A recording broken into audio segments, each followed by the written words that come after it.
Bébé, Hein? tu peux sortir la poubelle s'il te plaît? Ah non, désolé bébé, je peux pas, je suis en diète, mon nid il a descendu, je suis vraiment fatigué, j'ai la flemme, je peux pas sortir la poubelle, mais c'est à cause de mon nid, hein, désolé. Hé! Tu vas voir comment je la sors la poubelle, moi. Tu vas voir. Bon, la vidéo d'aujourd'hui elle a pour but de t'éviter de faire une monumentale erreur. Et non, je ne te parle pas du fait d'avoir épousé une Algérienne un peu trop nerveuse qui me jette des poubelles. Cette vidéo, elle s'adresse à ceux qui font l'erreur de trop serrer leur diète quand ils veulent perdre du poids et qui du coup finissent par tout niquer à cause d'un facteur.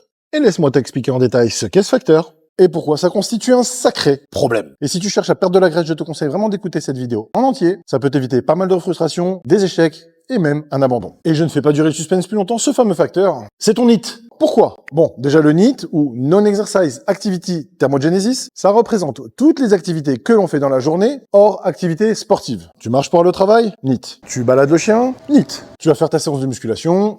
Eh ben non, pas NEAT. On a dit que le NEAT, c'était toutes les activités hors activités sportives. Faut suivre, bordel. Le NEAT, il faut savoir, c'est notre deuxième poste de dépense de calories après notre métabolisme de base. Et ça représente 20 à 30% des calories que l'on brûle sur une journée. Eh ben ouais, c'est pas rien. À titre de comparaison, ta séance de musculation, c'est 5 à 10% de tes calories brûlées sur la journée. Tu vois la différence? T'as vu la souplesse? Je suis Jean-Claude Van Damme. À quoi on peut rêver, non? Et le souci, c'est que quand on descend trop ces calories pendant trop longtemps, comme on le fait généralement quand on veut perdre du gras, eh bien, de manière absolument inconsciente, notre corps finit par passer en mode économie d'énergie, et une des conséquences, c'est qu'on bouge moins. Du coup, notre nid diminue car on devient inconsciemment de plus en plus feignant. C'est toi le feignant, tu sors pas la poubelle.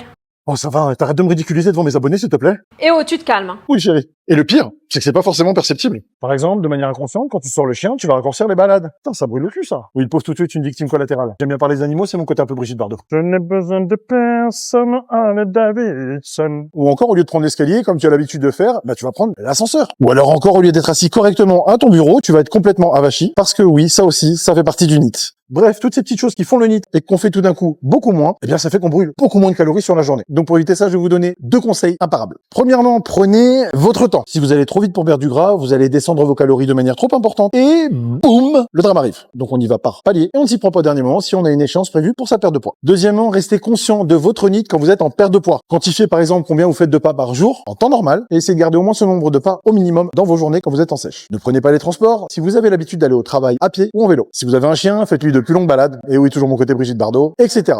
Vous l'aurez donc compris, quand vous voulez perdre du gras, vous devez, quoi qu'il arrive, garder un NEAT le plus élevé possible, voire même essayer de l'augmenter par rapport à vos habitudes. Faites-moi confiance, vous ne regretterez pas. Allez, sur ce, à vous les studios. Ah oui, bah et surtout, abonne-toi.